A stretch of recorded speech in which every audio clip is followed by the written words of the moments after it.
COVID-19 updates.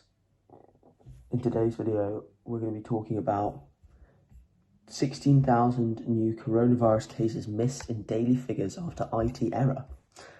So if you haven't known already, basically, the COVID cases looked a lot lower this week. There was basically reports saying that the cases had gotten a lot lower and that the government was doing really well. But actually, the government had just forgotten to record them. So there were actually a massive increase in cases. I don't know why I'm laughing, it's not funny, but...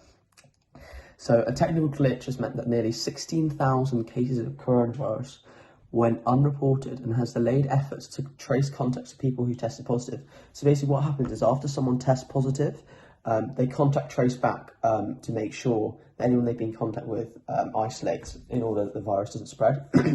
But in not having all these details for a week, those people would have had a much higher chance of getting coronavirus now.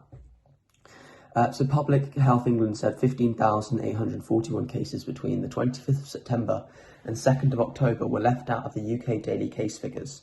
They were then added to reach Saturday's figure of 12,872 new cases and Sunday's 22,961 figure. PHE said all of those who tested positive had been informed, but it meant others who were close contact with them were not. The issue has been resolved, PHE said, with outstanding cases passed on to tracers by 1BST on Saturday. The technical issue also means that the daily cases totals reported on the government's coronavirus dashboard over the last week have been lower than the trace number. The BHE's health editor, Hugh Pym, said daily figures for the end of the week were actually near 11,000 rather than around 7,000 reported. Labour has described the glitch as shambolic. Well, it's just political kind of stuff. Meanwhile, the head of the government's vaccine task force, Kate Bingham, has told the Financial Times that less than half of the UK population could be vaccinated against coronavirus. There is going to be no vaccination of people under 18, she said. It's an adult-only vaccine for people over 50, focusing on health workers, care home workers and the vulnerable. Prime Minister Boris Johnson had warned it could be bumpy through to Christmas and beyond as the UK deals with coronavirus. Speaking to BBC's Andrew Marr on Sunday, the PM said that there was a hope of beating COVID and called on the public to act fearlessly but with common sense. In an interview with The Sun, Rishi Sunak has defended his Eat Out to Help Out scheme, saying he has had no regrets after suggestions it may have helped fuel the second wave of coronavirus cases.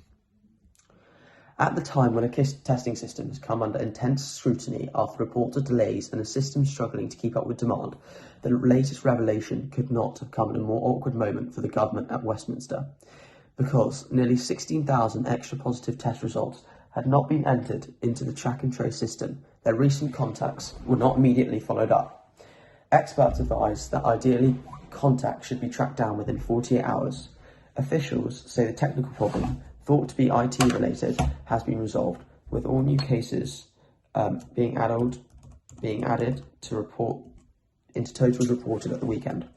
But all this hardly improves confidence in the testing system in England, and it muddles the waters for policymakers and officials trying to track the spread of the virus at what the Prime Minister has called a critical moment.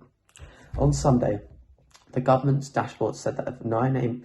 BST, there have been a further 22,961 lab-confirmed cases of coronavirus in the UK, bringing the total cases up to 502,978.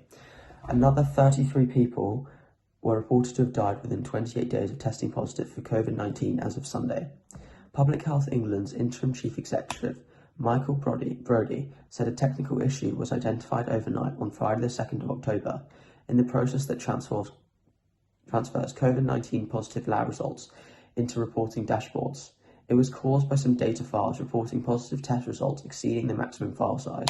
Mr. Brodie said he worked with the NHS Test and Trace to quickly resolve the issue and transferred all outstanding cases immediately into the NHS Test and Trace contact tracing system.